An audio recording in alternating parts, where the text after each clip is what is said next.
नमस्कार, आप जुड़ चुके हैं वैली एक्सप्रेस न्यूज के साथ। सभी पैनलिस्ट जो मेरे साथ जुड़े हुए हैं, आप सबका हार्दिक स्वागत है वैली एक्सप्रेस न्यूज में। नाना जी वातल मेरे साथ इस वक्त जुड़े हुए हैं, सोशल भी हैं और पॉलिटिकली भी हैं, चुनाव भी लड़ चुके हैं और इस वक्त सेवा भी कर रहे हैं। रविंद्र साहब मेरे साथ जुड़े हुए हैं, वो लगातार बात मैं करता रहता हूँ रविंद्र जी आपके साथ, और मेरे साथ अश्विनी जी भी मेरे साथ जुड़े हुए हैं। और आप सबसे मैं ये जानने की कोशिश करूंगा, बारी बारी सबको मौका मिलेगा, मैं सबसे जानने की कोशिश करूंगा जो कश्मीरी पंडित कम्युनिटी के जो मंदिर हैं, जिस हिसाब से इस वक्त मंदिरों के लिए बचाव कार्य जो है चल रहा है, यानी कि मंदिरों को बचाने की जो बात है वो की जा रही है, लेकिन कुछ लोग ये नहीं चाहते, जो बड़े बड़े पॉलिटिकल लोग वो ये नहीं चाहते कि आखिरकार इनके लिए कुछ हो, क्योंकि सरकार अगर पैसा दे रही है मंदिर बचाने के लिए, लेकिन उन मंदिरों पर जो पैसा है वो लग नहीं रहा। पहले मैं नाना जी बादल के पास हूँ। नाना जी आप क्या कहेंगे इन सब पर? गुलशन जी आपका नमस्कार, रविंद्र गुड्डू साहब का नमस्कार, अश्विनी भट्ट साहब का नमस्कार और आपके सभी देखने वाले दर्शकों को मेरा नमस्कार। गुलशन जी, जो आपने बात शुरू की टेम्पल्स की कि गवर्नमेंट पैसा दे रहा है, वो नहीं लग रहा है, मैं आपको थोड़ा पीछे ले जाऊंगा और आपको मैं बात ये बताना चाहूँगा कि ये हमारे मंदिरों के साथ जो ये शुरू हुआ, जो मंदिरों का मैं एक हिसाब से बोलूँगा कि तहस नहस करना, बाकी चीज़ करना, ये बुद्ध शिकन के टाइम से शुरू प्रॉब्लम है। ये बुद्ध शिकन के टाइम से शुरू हुआ है, मंदिरों के साथ छेड़छाड़, बाकी चीज़। अब अगर हम प्रेजेंट सिचुएशन और प्रेजेंट सिनेरियो देखेंगे, जो हमें इंफॉर्मेशन मिलती है सोशल मीडिया के थ्रू, मैसेजेस के थ्रू, वीडियोस के थ्रू, उसमें ये देख के बड़ा हम त्राही त्राही करते हैं, बड़ी विडम्बना है कि देख के किसको सच माने किसको सच नहीं माने। 90 के बाद से मंदिरों की कमेटियां किसने बनाई, कैसे बनी, कौन लुक आफ्टर करता था, क्या होता था क्या नहीं होता था, ये एक सवाल है हमारी कम्युनिटी में। और सबसे बड़ी बात ये है कि मंदिरों के लिए प्रॉपर कोई काम करने के बजाय हम एक दूसरे की और मैं आपको ये भी बता दूं, जो दिल से ऑनेस्टली मंदिरों का काम करते हैं, वो ना पब्लिक में इसको हाईलाइट करते हैं, ना पब्लिक में लोगों को बताते हैं। करने वाला इंसान नहीं है, करने वाला भगवान है। इंसान एक जरिया बनता है करवाने के लिए। और मैं आपको एक और बात बताऊं, यहाँ ये जो अभी स्टोरीज या ये नेटवर्क की प्रॉब्लम आ रही है, या ये चल रहा है अश्विनी जी, चल रहा है जी, बोलिए। ये चीजें चल रही हैं इस टाइम कि वहां पे मंदिर का ये हुआ, यहाँ पे मंदिर का ये हुआ। मैं एक बात आपको बताना चाहूंगा कि मंदिरों का ये नहीं होना चाहिए था, क्योंकि ये बदकिस्मती है, ये बातें हो रही है और किसने क्या किया किसने क्या नहीं किया, ये एक बहुत बड़ा सवाल है। और इस सवाल में हम सबको संज्ञान लेना चाहिए, इस पे बात करनी चाहिए और हमें ये देखना चाहिए कि कौन सच बोल रहा है कौन झूठ बोल रहा है। मैं आपको एक और बात बताऊं, अगर हमारे टेम्पल और श्राइन बिल को पास किया होता, जब टेम्पल और श्राइन बिल की बात चली, तो उस टाइम पे हम बैठे थे मुफ्ती मोहम्मद सईद साहब के पास, जिसमें हमारे कम्युनिटी के एक वरिष्ठ नेता भी कहूँगा, लीडर भी कहूँगा और लीगल एक्सपर्ट भी कहूँगा, वो मेरे साथ बैठे थे। हमारी मुफ्ती साहब से, मरहूम मुफ्ती साहब से बात चल रही थी, टेम्पल और श्राइन बिल पे हमारी बात चल रही थी, एम फार्म खत्म करने पे। एडवोकेट कुलभूषण काव साहब मेरे साथ बैठे थे तो हमने मुफ्ती साहब से ये बात की, उसने बोला आप बताओ क्या करना चाहिए। हमने बोला टेम्पल और श्राइन बिल जो है इसको पास करना चाहिए और एम्फार्म को खत्म करना चाहिए। वहां पे बशारत बुखारी साहब बैठे थे, उन्होंने हमारा सपोर्ट किया, लेकिन हमारी ही कम्युनिटी के एक वरिष्ठ नेता भी हैं और वरिष्ठ नेता के साथ साथ एक बहुत बड़े डॉक्टर भी हैं, उन्होंने हमें सामने सामने अपोज किया। उन्होंने अपोज क्यों किया कि कश्मीरी पंडित वोट नहीं डालते हैं तो इनके लिए क्या करना। उन्होंने इसको वोटों के साथ तुलना की, जबकि टेम्पल श्राइन बिल में कोई पॉलिटिक्स नहीं है, इसमें ये पॉलिटिकल लोगों का काम नहीं है, ये हमारे समुदाय हमारी नेटवर्क है नहीं आ रहा है, नेटवर्क आ रहा है, ये हमारे समुदाय हमारी कम्युनिटी का मसला है, इसको हमें अपनी नेटवर्क की प्रॉब्लम आ रही है, इसमें हमें कम्युनिटी में बैठ के इस मसले को सुलझाना है। मुझे आप बताइए हमारे जितने भी टेम्पल और श्राइन हैं उनकी जो इनकम है वो बेहिसाब इनकम है, लेकिन वो बेहिसाब इनकम कहाँ जाती है ये एक क्वेश्चन मार्क है। गवर्नमेंट भी पैसा देता है टेम्पल्स को कंस्ट्रक्ट करने के लिए, या कहीं डैमेज हुआ है उसको ठीक करने के लिए वो भी पैसा लग रहा है, लेकिन साथ में मैं ये भी बोलूँगा जो लोग सिंसियरिटी से करते हैं वो डंडोरा नहीं पीटते हैं, वो काम करते हैं, ये मेरा कहना है। रविंद्र साहब आपका क्या कहना है, क्योंकि आप भी लगातार भ्रमण करते रहते हैं, घूमते रहते हैं, लोगों से बातचीत करते हैं, जो आपकी सोसाइटी है वो बहुत अच्छी सोसाइटी है, मैंने खुद जाकर वहां पर देखा और एक यूनिटी है वहां पर, और यूनिटी को भी एक धक्का लगा था पहलगाम हमले के बाद, वो सड़कों पे उतरे, बाहर आए, कैंडल्स लाई, लेकिन वो एक वाकया था, 12 दिन हो चुके हैं लेकिन उसके लिए हुआ कुछ नहीं। लेकिन 1990 में जो नरसंहार हुआ था उसके लिए सरकार को जो कुछ करना चाहिए था वो ऐसा लग रहा है सरकार भूल चुकी है। देखिए मैं बार बार 1990 को इसके साथ क्यों जोड़ रहा हूँ, इसलिए जोड़ रहा हूँ क्योंकि आप भी लोग अपने घर छोड़कर वहां से आए थे, इस तरह से किन हालातों में आपने अपने आप को ढाला और इस कदर आज वहां पहुंचे हैं। आज बच्चे कहीं बाहर काम कर रहे हैं या कुछ भी कर रहे हैं, वो आपकी मेहनत है, लेकिन सरकार को करना चाहिए था, वो सरकार करने में विफल रही वो चीज। आप किस तरह देखते हैं? गुलशन जी नमस्कार, नाना जी नमस्कार और दर्शकों को भी नमस्कार। अभी नाना जी कह रहे थे कि जो टेम्पल्स डैमेज करने की हिस्ट्री है ये बहुत पुरानी है।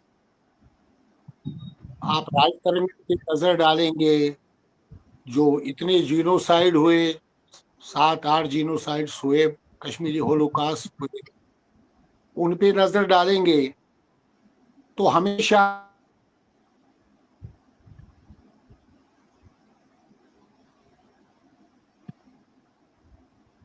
गुलशन जी 19 अभी प्रेजेंट की बात करें, जो आप जिक्र कर रहे थे 1990 का, मैं थोड़ा सा 1990 से आपको पीछे ले जाना। जी नेट चल रहा है, आ रहा है, मेरी आवाज आ रही है? सर आ रहा, आपका आ रहा है जी, रविंदर जी बोले। Okay, thank you thank you.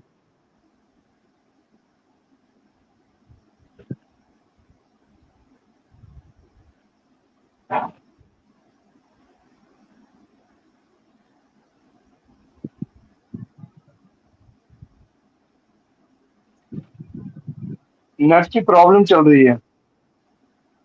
Ravinder जी आपको आवाज आ रही है?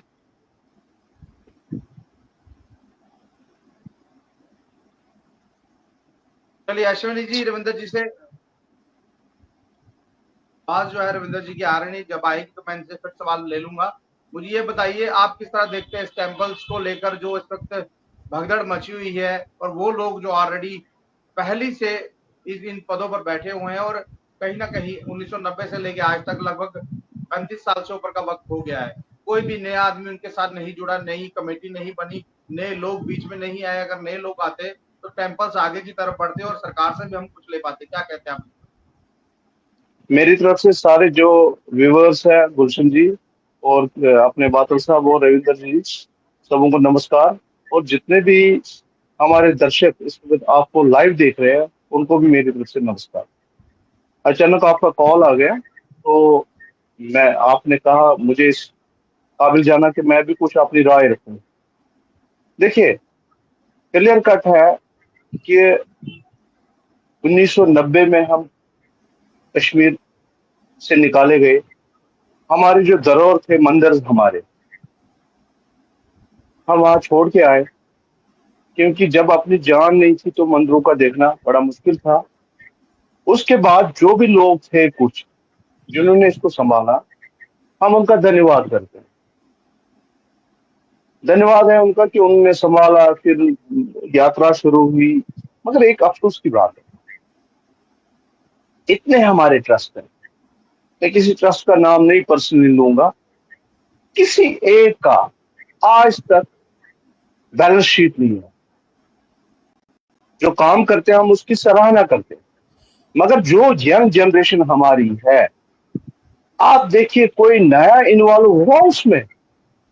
जो पुराने लोग हैं, जो वही जो 90 से अपनी मर्जी अपना चलाना, ये हाँ, अगर कुछ नए इंट्रोड्यूस होते, नए चेहरे इंट्रोड्यूस होते, नए चेहरों से राय ली जाती, तो ये अच्छा था। हमने ये कहते कि भाई उन्होंने नहीं संभाला, उन्होंने संभाला, but there should be a proper election, proper membership. ऐसा कुछ भी नहीं देखने गया। आज जो हो रहा है ये उसी कारण हो रहा है, क्योंकि अकाउंटेबिलिटी नहीं है समाज में। समाज आज चाहे कोई भी खड़ा हो, समाज देख रहा है। मगर मैं उनसे भी ये निवेदन करूंगा, जो भी इस चीज को लेके चले हैं, कि समाज एक छोटा सा समाज है, एक कितने लोग हैं, 5-6 लाख। मैं कह रहा हूं अच्छा काम हो रहा है, अकाउंटेबिलिटी शुड भी दी है। गुलशन जी, आप कोई न्यूज जब करते हैं तो आपको भी अकाउंटेबिलिटी होती है। अगर कोई ट्रस्ट है उसकी अकाउंटेबिलिटी होनी चाहिए। अगर कोई हमारा कश्मीरी पंडित कहीं भी जाता है, उसको जगह नहीं मिलती है, जगह उसी को मिलती है जो ऑलरेडी फिक्स होता है। अभी कोई हमारा ही भाई इस चीज को लेके चला, हम उसको ये नहीं कहेंगे कि भाई आप अच्छा कर रहे हो बुरा। मैं एक बात कहूंगा, मेरी एक रिक्वेस्ट है उनसे कि समाज एक छोटा सा, एक मुट्ठी भरा समाज, इस समाज को थोड़ा सा, हाँ, जो गलत कर रहा है, गलत जो कसूरवार होगा उसको सजा मिलनी चाहिए, हम उनके साथ हैं। मगर समाज की जो एक इमेज है वो इंटरनेशनल में खराब नहीं होनी चाहिए। मेरा कहना ये है बस।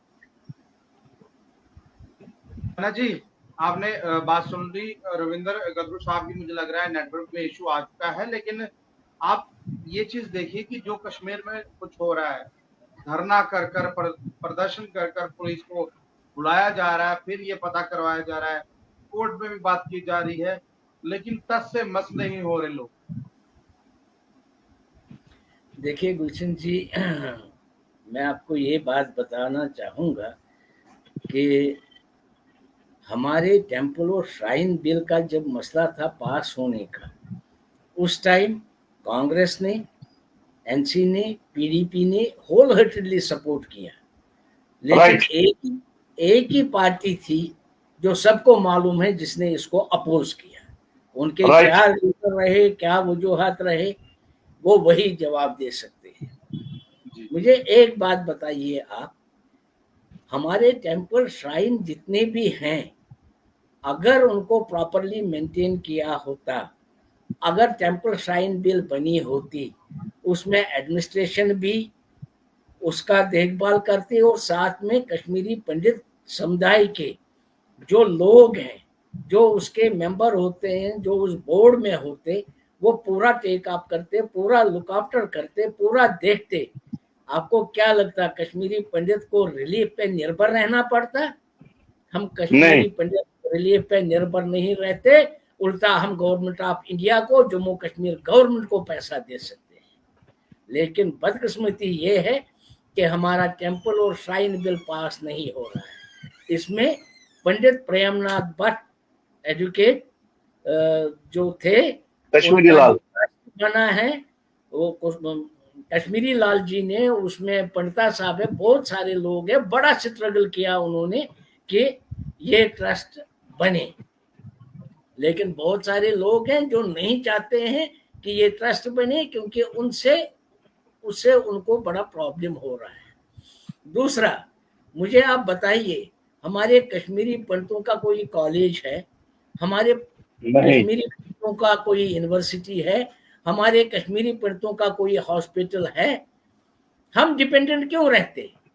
आप हमारा टेम्पल एंड श्राइन बिल जो है इसको पास करो, इसमें गवर्नमेंट भी रहे, एडमिनिस्ट्रेशन भी रहे और कश्मीरी समुदाय के प्रोमिनेंट लोग रहें। इसका जितना भी पैसा आता है, इसका जितना भी कलेक्शन होता है, उस पर पूरा हिसाब रखा जाए और इसी के पैसे से हमें रिलीफ नहीं दो। हम अपनी कम्युनिटी में देखेंगे कौन डिजर्व करता है, किसको कितना चाहिए, हम दे सकते हैं। हम अपनी यूनिवर्सिटी बनाएंगे, अपना हॉस्पिटल बनाएंगे, अपना डिग्री कॉलेज बनाएंगे और जो जरूरियत है हमारी कम्युनिटी की वो कर सकते हैं। हमारी कम्युनिटी में एक ओल्ड एज होम की भी जरूरत है। मैं आपको एक सिंपल इंस्टेंस बताऊंगा।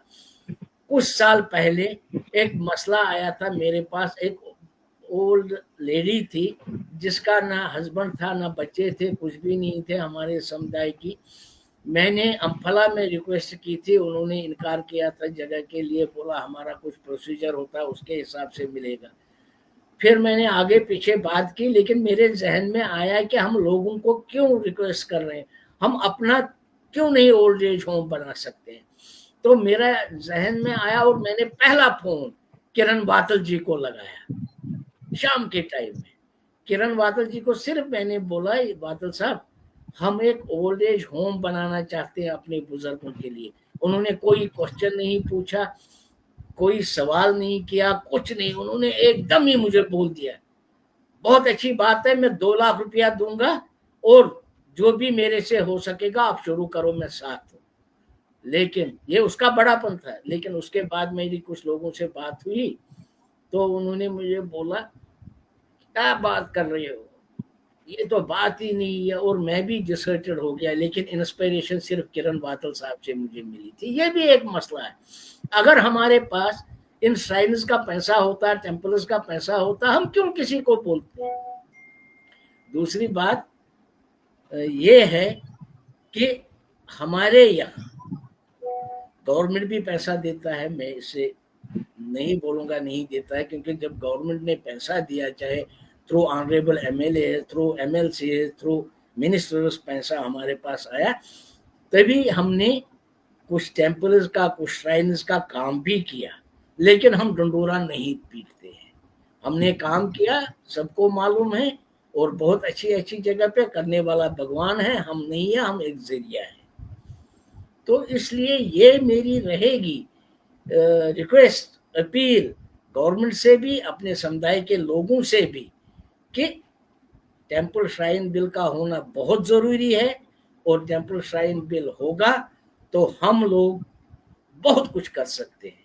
मैं अभी बात नहीं करूंगा। मैं चाहता हूं कि हम रविंदर गुट्टू साहब जो हमारे सीनियर है उनसे उनकी बात सुनना चाहेंगे। ये दोबारा विनती, क्योंकि उनका सिग्नल भी बहुत ज्यादा मोबाइल का। और सर आपसे जो मैंने सवाल पूछा तो क्या कहते हैं उस पर? मुझसे कह रहे हैं आप? सर ये बीच में डिस्कनेक्ट हो गया था। हाँ जी, ये बीच में डिस्कनेक्ट हो गया था।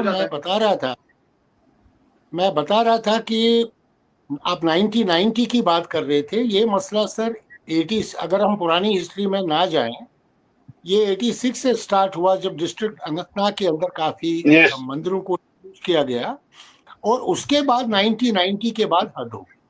मैं यही बता रहा था सर, मैं एक जीनोसाइड एंड एट्रोसिटीज पे एक काम कर रहा हूँ पिछले 2 साल से, जो अब कंप्लीट हुआ है, थीसिस भी सबमिट हुई है और वो पब्लिक डोमेन में बहुत जल्दी आएगा।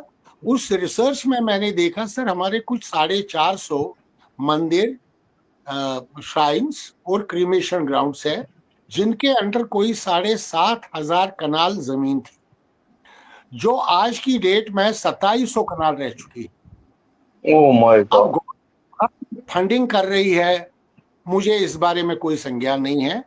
बीच में मैंने एक लिस्ट देखी जो सरकार ने निकाली थी कि उनकी टेम्पल्स वगैरह को रेस्टोर करेंगे जहां भी डैमेजेस हुए हैं, उसमें मैंने बहुत सारे मंदिर देखे ही नहीं। अब श्रीनगर शहर के भी काफी मंदिर उसमें दिखाई नहीं दे रहे थे। ये अभी जब मैं सुन रहा था स्टार्ट में, जब वातल साहब बता रहे थे, इस पे जो बिल असेंबली में आया था और जो अनफॉर्चुनेटली हमारे जो बीजेपी के विधायक थे वो उन्होंने उस बिल को अपोज किया, और बात यही थी तो आप कल पब्लिक डोमेन में देख रहे हैं, वाद विवाद, एक दूसरे पे लांछन करना, मड स्लगिंग, जो अच्छा नहीं लगता है। वही एक रीजन था, सरकार इसको अपने कंट्रोल में एक बार ले ले, हालात सुधर सकते हैं। मुझे नहीं पता कौन वहां पर क्या काम। मैं आपको रोकूंगा, माफ कीजिएगा मुझे। देखिए, अगर जब कश्मीरी पंडित कश्मीर से निकले, तो सरकार ने एक वायदा किया था कि आपकी प्रॉपर्टी और आपकी जमीनों की, आपके मंदिरों की देख रेख जो है वो करेगी। तो जमीनें कहाँ गई? सर एनक्रोच हो गई, और लोकल एडमिनिस्ट्रेशन से मिलकर एनक्रोच हो गई। गलत हुआ ना ये चीज। अगर आप विस्तार से पूरी वैली पे नजर डालेंगे, कहीं को छोड़ा नहीं सर, यहाँ श्रीनगर शहर में भी क्रिमेशन ग्राउंड एनक्रोच किया गया। जितना हमें वो 90 में दिख रहा था उसका आधा भी नहीं है वो आज। तो इसीलिए टेम्पल्स और श्राइन्स बिल जरूरी था, लेकिन उस टाइम यहाँ के बीजेपी के विधायक, हमारे यहाँ किसी हमारे कांग्रेस के एक बहुत बड़े नेता है, उनके इन्फ्लुएंस में आ गए, क्योंकि उनका कुछ एक दो श्राइन्स में, 2-4 श्राइन्स में कश्मीर में कुछ इंटरेस्ट है। Sorry to interrupt you sir, Congress के लीडर थे नहीं है अभी? हाँ, उस टाइम थे सर, वातल साहब उस टाइम थे, अब नहीं होंगे, मुझे अभी का नहीं पता। और उन्होंने उस टाइम यहाँ के लोकल जो बीजेपी विधायक है उन पर इन्फ्लुएंस करके इस बिल को अपोज करवाया। लेकिन कांग्रेस ने सपोर्ट की थी। कांग्रेस ने सपोर्ट की, बिल्कुल सही बात है। नेशनल कॉन्फ्रेंस ने सपोर्ट की। सर देखिए, मैं एक बात गुलशन जी यहाँ बताना चाहूंगा, आजकल पूरे हिंदुस्तान में बीच में पोलराइजेशन के तहत एक वेव सी बनाई गई, मस्जिद खोदो नीचे मंदिर मिलेगा। हो सकता हो भी, मैं उस पर बहस नहीं करना चाहता, लेकिन जो खुदे हुए हैं, जो मंदिर दिखाई दे रहे हैं हमारे कश्मीर के अंदर, उनका क्या हाल है? उनका तो कुछ प्रोटेक्शन दे दो। बाद में खुदाई में जो निकले फिर आप उनको संभालो, हम आपके साथ हैं। जहां अकबर ने खोद के बनाए हैं, जहां जहांगीर ने किया है, जहां औरंगजेब ने किया है, हम भी वही चाहते हैं। लेकिन जो सामने दिख रहे हैं सर, रैनावारी में एक मंदिर का डिस्प्यूट चल रहा है सर, एक कमेटी है जो उसमें काम कर रही है, और मैं 2-3 मिनट ज्यादा लूंगा क्योंकि फिर मैं डिस्ट्रैक्ट हो जाता हूं। और उसमें डिस्प्यूट यहां तक बढ़ा कि वहां का जो शिवलिंग है वो थाने में अरेस्टेड है सर। माय गॉड, ये हालत है। ये कोई मैं बुनी बनाई बात नहीं करता हूँ। कम्युनिटी सोई हुई है सर क्या? हाँ जी, कम्युनिटी सोई हुई है। किस तरह से शिवलिंग थाने में चला गया? कौन ले गया? कुछ कम्युनिटी मेंबर, अब देखिए इसमें बहुत सारे लोग उतर गए हैं। कुछ लोग अभी आपस में वो मड स्लगिंग में लगे हुए हैं। कुछ लोग हो सकता है सेल्फलेस सर्विस भी करते हो, मैं किसी पे दोष नहीं दूंगा। मैं यहाँ बैठ के एसी रूम में किसी से ये कहूंगा कि काम नहीं हो रहा है। कुछ जगहों पे लोगों ने किया भी होगा, लेकिन सर हमारे कंट्रोल से बाहर था। जब हम 30-35 साल, मैं 35 साल में मजबूरन 2 बार श्रीनगर गया हूं, वो भी मेरा एक मजबूरी थी, कुछ ऑफिशियल काम था। जब हम खुद नहीं जा पा रहे हैं तो हम वहां के श्राइन्स और मंदिर का प्रोटेक्शन कैसे दे सकते हैं? इसमें सरकार को सोचना चाहिए था, सेंट्रल गवर्नमेंट को सोचना चाहिए था। वो बात आप रिलीफ की छोड़ दीजिए, बात आप रिहैबिलिटेशन की छोड़ दीजिए, कम से कम जो हिस्ट्री में दर्ज है कश्मीर के अंदर हम कश्मीरी पंडितों के नाम, उसको थोड़ा सा प्रोटेक्शन तो दे दीजिए।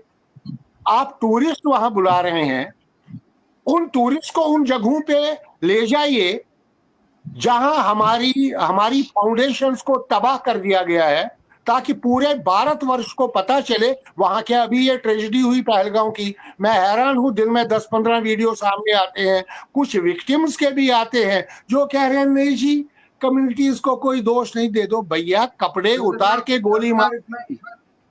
दो चीजें नजर आ रही है। देखिए, सनातन की बात की जा रही है और सनातन के लोग भी आपके साथ जुड़े हुए हैं और पूरे देश भर में सनातन का ढिंडोरा जो है पीटा जा रहा है, के साथ पीटा जा रहा है जिनके उनके दिमाग में गोबर घुसा हुआ है। यहाँ पर मंदिर सामने दिख रहे हैं, यहाँ कोई सेव करेगा नहीं, जहाँ मंदिर नहीं है वहां खोदने चल पड़ेंगे। अब कुछ मंदिर के ऐसे मैंने खुद भी देखे हैं जो मंदिर दिख रहे हैं लेकिन उनकी रिपेयरिंग नहीं है, उनकी कोई रेख देख नहीं है, लेकिन सरकार कहती है हम पैसा देते हैं। वो पैसा किसकी जेब में जाता है? वो सरकार को हिसाब लेना चाहिए सर। अगर सरकार पैसा देती है, सरकार को फर्ज बनता है कि वो उसका हिसाब ले ले। अगर डोनेशन कहीं से आ रहा है तो उनको देखना चाहिए। गुलशन जी बोलिए। देखिए, जब सरकार का कोई कंट्रोल ही नहीं है तो सरकार कैसे हिसाब लेगी? जब श्राइन और वो श्राइन बिल हमारी बनी नहीं तो सरकार कैसे हिसाब लेगी उनको? बेसिक प्रॉब्लम क्या है कि जो हमारे ट्रस्ट संभाले हुए हैं वही इस बिल को पास नहीं होने देते हैं, उनको खतरा लग रहा है अपने आप से। बिल्कुल सही।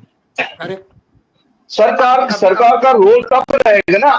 देखिए अभी जिस हिसाब से संदीप मावा साहब लगे, सुनिए ना, अभी जिस हिसाब से संदीप मावा वो लगातार फाइट कर रहे हैं, आप कितना सहमत हैं?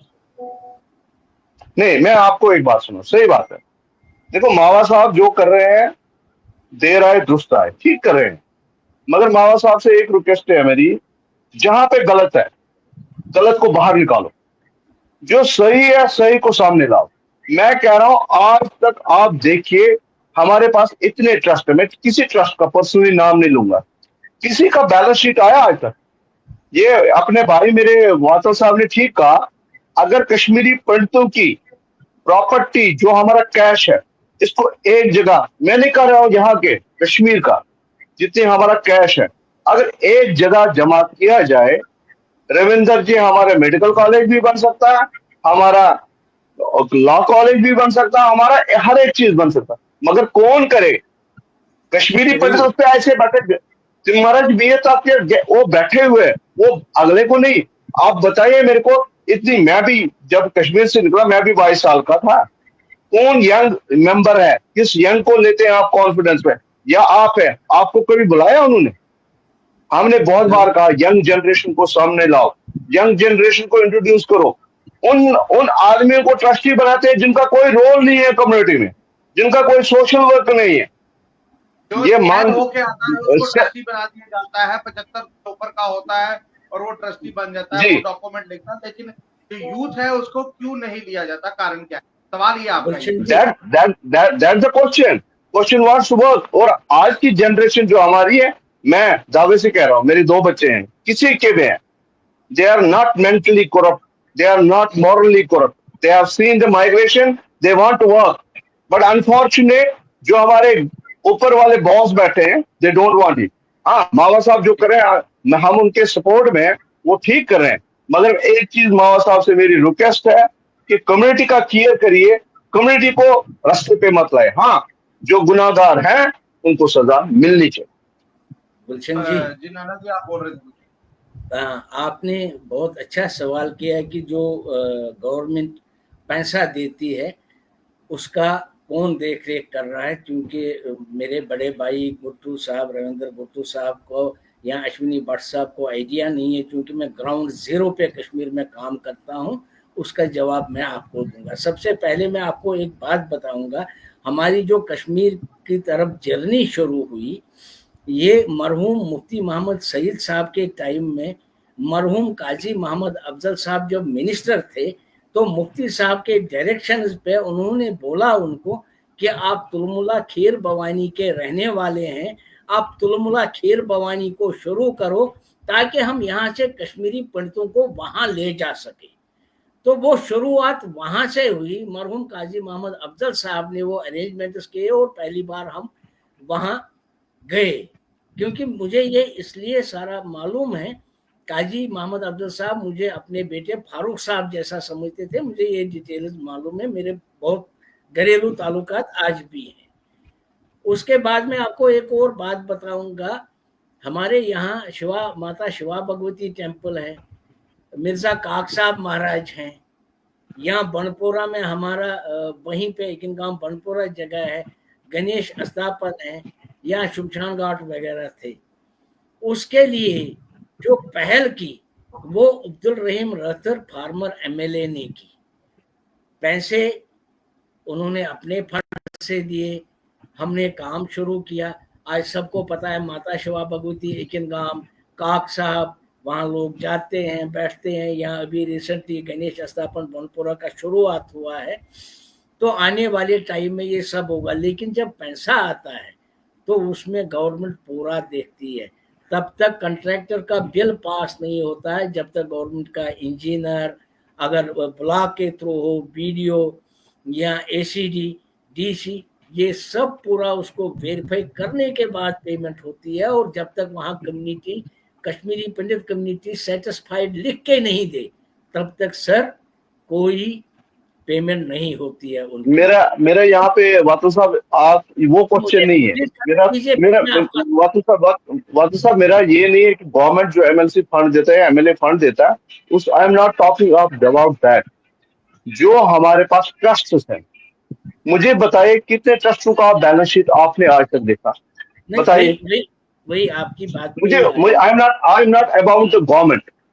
ये जो हमारा डिस्कशन हो रहा है, डिस्कशन जो हमारा, रविंद्र जी आप भी सुनिए, हमारा है कि ट्रस्ट जितने भी हमारे हैं, क्या आज तक आपने देखा किसी ट्रस्ट का पता आपके पास, हमारे पास इतना पैसा, इतना खर्च हुआ, इतना हमारा एम्प्लॉयमेंट गया, हम भी बिजनेसमैन है, हमारा एक्सपेंस और बैलेंस शीट आपने देखा कभी किसी ट्रस्ट का? देखा किसी का? मैं इसी बात पे आता हूँ अश्विनी भट्ट साहब। बात यहाँ चली थी कि गवर्नमेंट का कौन हिसाब रखता है, अगर गवर्नमेंट पैसा देता है वो किस, इसलिए मुझे थोड़ा मालूम है ग्राउंड। नहीं वो मुझे पता, मैंने भी वो काम किया, मैंने उसकी तो मुझे पता। मैं कह रहा हूँ, मैं गुलशन जी एक ही बात कर रहा हूँ, मैं कर रहा हूँ जितने हमारे ट्रस्ट हैं उनका इनकम एक्सपेंडिचर, तो आज तक किसी कश्मीरी पंडित ने बैलेंस शीट देखा या किसी पेपर में आया? मेरा वो कहने का मतलब नहीं। आपने भी अश्विनी भट्ट साहब, मुझे जाती तौर मालूम है कि आपने भी स्वामी जी का वहाँ उधमपुर में, वहाँ आपने भी कंस्ट्रक्शन की। मैं लास्ट एक बात बताऊंगा, मेरे कहने का मतलब लास्ट में ये है कि गवर्नमेंट भी पैसा देता है, वो यूज होता है। दूसरा, हमारे मुस्लिम भाई हमारे सपोर्ट में है, सारे हमारे अपोजिट नहीं है, लेकिन हमारी अपनी यूनिटी नहीं है। जो अश्विनी भट्ट साहब ने कहा कि अब अगर हमारे ट्रस्ट चलते हैं, they are not answerable to anyone. Why it is? Yes, that's the question. United, they are to be made answerable so that. Yes. आज वातो साहब, मैं आपको थोड़ा सा रोकता हूँ यहाँ। आज संदीप बाबा को क्या जरूरत पड़ी थी, वो निकल पड़ता। अगर ट्रस्ट अकाउंटेबिलिटी होता, उसको जवाब देता, भाई हमारे पास ये पैसा है, ये खर्च हुआ है, ये एम्प्लॉयमेंट, कोई जरूरत नहीं थी उसकी। वही मैं बोल रहा हूँ। रुकिए, रविंद्र जी आप बोलिए, आप उंगली उठा रहे कब से? मैं सिर्फ उस फंड की बात कर रहा था कि सरकार उतने पैसे का हिसाब तो ले सकती है जो उन्होंने दिया, मुझे नहीं पता कहाँ कितना दिया। अब यहाँ मावा साहब की बात होती है, एक विसल ब्लोवर है और हम वेलकम करते हैं कि अगर वो कहीं पे कुछ करते हैं, लेकिन एक इसमें सर जिस चीज से मैं इत्तेफाक नहीं रखता हूं, जिस तरीके से वो ये कर रहे हैं, वो तरीका मुझे नहीं लगता जायज। आपने बीच में किरण जी की बात करी, उन्होंने मुझे भी एक दिन फोन किया था तो मुझे अप्रीहेंशन था कहीं रिकॉर्ड तो नहीं हो रहा है, क्योंकि उन्होंने किरण वातल साहब से बात करी, अगले दिन सोशल मीडिया पे डाला। उन्होंने रविंद्र पंडिता जी से बात करी, अगले दिन सोशल मीडिया पे डाला। तो कुछ समय पहले तक वो भी शारिका माँ के दरबार के वाइस प्रेसिडेंट रह चुके हैं। तो अचानक ये बदलाव कहाँ से आया? मैं उन पे कोई उंगली नहीं उठा रहा। मैं ये कह रहा हूं कि उनके भी कुछ पॉलिटिकल कनेक्शन रहे हैं। हमने उनको मीरभाई साहब के साथ खड़ा देखा है, हमने उनको गिलानी साहब के साथ भी खड़ा देखा है, हमने बाद में उनको भारत माता का झंडा हुर्रियत के दफ्तर पे लगाते हुए भी देखा है। लेकिन उनको ये चीज क्लियर करनी चाहिए। बाकी मैं आपकी बात से अश्विनी जी बिल्कुल सहमत हूँ। सिर्फ श्रीनगर तक की बात नहीं है सर, यहाँ भी हमारे काफी आश्रम बने हुए हैं। ये मैं हर जगह कह रहा हूँ भी नहीं आई, नहीं है, राइट सर? नहीं, कहीं भी कहीं कोई अकाउंटेबिलिटी नहीं है। नहीं तो इसके लिए क्या जरूरी है? इसके लिए सबसे पहले जरूरी सर, आप अभी ऑनलाइन जाइए, मैं कोई पवित्र जगह का नाम नहीं लेना चाहूंगा यहाँ पे, लेकिन कुछ जगह हैं जहां पर कोई अकोमोडेशन फैसिलिटी है कश्मीर में। आप ऑनलाइन जाकर ट्राई करिए। मैं 5 दिन पहले ट्राई कर चुका हूं, वहां दिसंबर तक गुंजाइश, लेकिन अगर आपका थोड़ा सा अप्रोच है, आपको कल वहां महीने के लिए जगह मिलेगी। सर मैं आपकी बात से सहमत हूँ, इसीलिए मैं बार बार ये कह रहा हूँ, सबसे पहले हमें यूनाइटेड होना पड़ेगा। समझता है तो आपको रूम मिलेगा, अदरवाइज रूम नहीं मिलेगा। हमें यूनाइटेड होना पड़ेगा इसके लिए। और दूसरी बात, में एक और बात आपको बताऊं, यूनाइटेड होने के बाद हमें किसी भी हालत में टेम्पल एंड श्राइन बोर्ड जब तक नहीं होता, इसको अकाउंटेबल बनाना है। जो भी पैसा आता है पूरे जम्मू कश्मीर में हमारे टेम्पल और श्राइन्स का, उसके लिए हम अपनी लेवल पे कश्मीरी पंडित समुदाय एक बॉडी बना सकती है। पैसा सारा एक जगह जमा करो। हमारे पास, मुझे एक बात बताइए, मैं अपने आप से सवाल करता हूँ, हमने कितनी बेटियों की शादियां कराई है आज तक? हमारे यहाँ किस मंदिर में लंगर चल रहा है? रहने की तो दूर की बात रही, हमारे यहाँ कुछ भी नहीं होता। इसके बरक्स अगर हम कितने बच्चों का कितने बच्चों का दिलमू जो है वो होता है? साहब, यहाँ मैं थोड़ा इंटरवीन करूंगा आपको। बहुत मसले रह चुके हैं पिछले 35 साल में, आज उतने मसले नहीं है जो इनिशियली थे। हम ट्रॉमा में थे, बहुत तकलीफें थी, उस टाइम हम इकट्ठे नहीं हो पाए। अब हम मंदिरों के लिए सोचेंगे इकट्ठे हो पाएंगे, ऐसा नहीं हो। सरकार को ही कुछ करना पड़ेगा। अब देखिए, अगर 370 जो क्लेम किया जाता है, पहले असेंबली से जाना चाहिए था, फिर पार्लियामेंट तक पहुंचना चाहिए था, ऐसा नहीं हुआ, तो पार्लियामेंट में हल हो गया और उसको उम्र भर के लिए दफा कर दिया गया। इसी तरह अगर ये यूनियन टेरिटरी है, एलजी का रूल इतने साल से चल रहा है, पहले मलिक साहब थे, अब सिन्हा साहब है, तो इस पर कुछ हो नहीं सकता था। इसमें आपने असेंबली का वेट किस लिए करना था? आज हम फिर कह रहे हैं असेंबली में ये प्रपोजल लाया जाए, इस बिल को लाया जाए।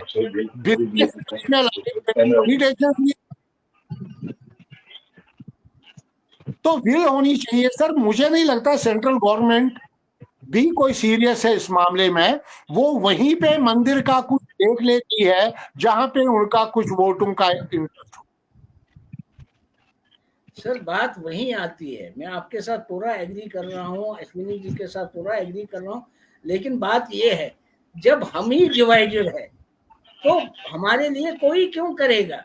मैंने बोला कश्मीर में वहाँ की लोकल कम्युनिटी हमें सपोर्ट करती है और किया भी आज तक है। मैं एग्जाम्पल दिए हैं, 2 ही तो मंदिरों के दिए, मैं बहुत सारे मंदिरों के एग्जाम्पल दे सकता हूँ। लेकिन जब वातल साहब मैं आपको रोकता हूँ, यहाँ मैं रोकता हूँ आपको, अगर आप बुरा न माने।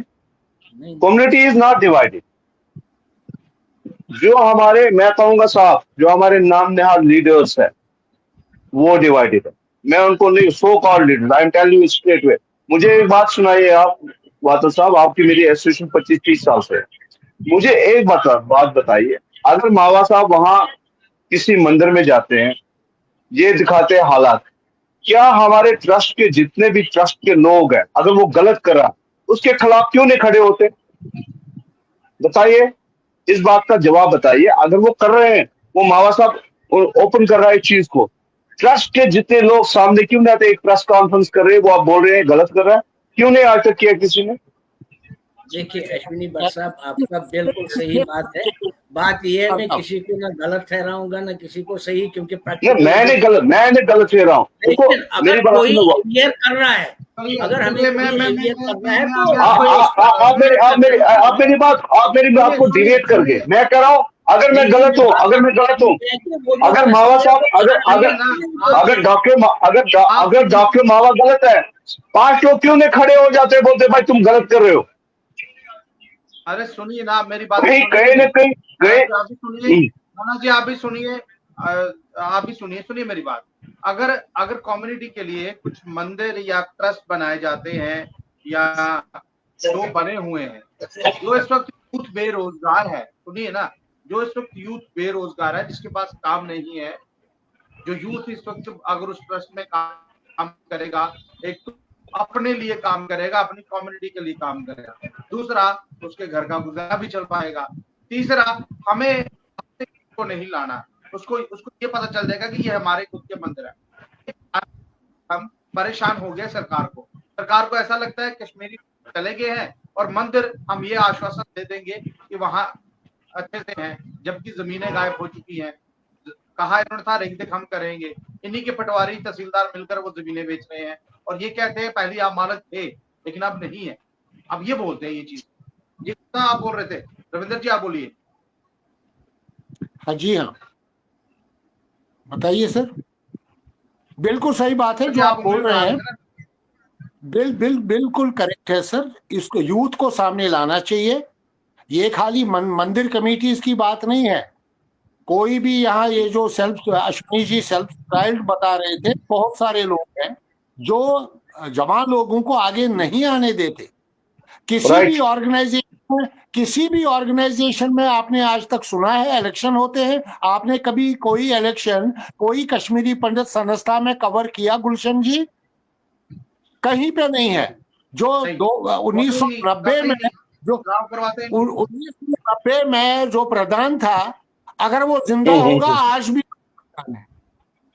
नहीं होगा तो उसका बेटा होगा, नहीं होगा रविंद्र जी मैं रोकता हूँ, अगर नहीं होगा तो उसका बेटा होगा वहां पे। ये रविंदर जी जो आपने बात बोली ना, यही सवाल कल मैंने डॉक्टर अजय चरंगू साहब से पूछा था। मैंने उनको ये 90 में जम्मू कश्मीर बनी थी और आज 2025 चल रहा है, पर कश्मीर के 3 भाग हो चुके हैं, ना चुनाव हुआ ना कोई बीच में आया और आप बोलते हैं हम वापस जाएंगे, लोगों को साथ लेके जाएंगे, किस तरह?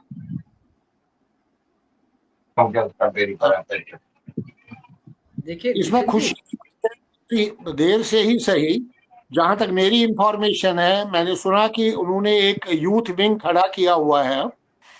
थोड़ा ही समय हो गया, डॉक्टर अग्निशेखर साहब ने किया है।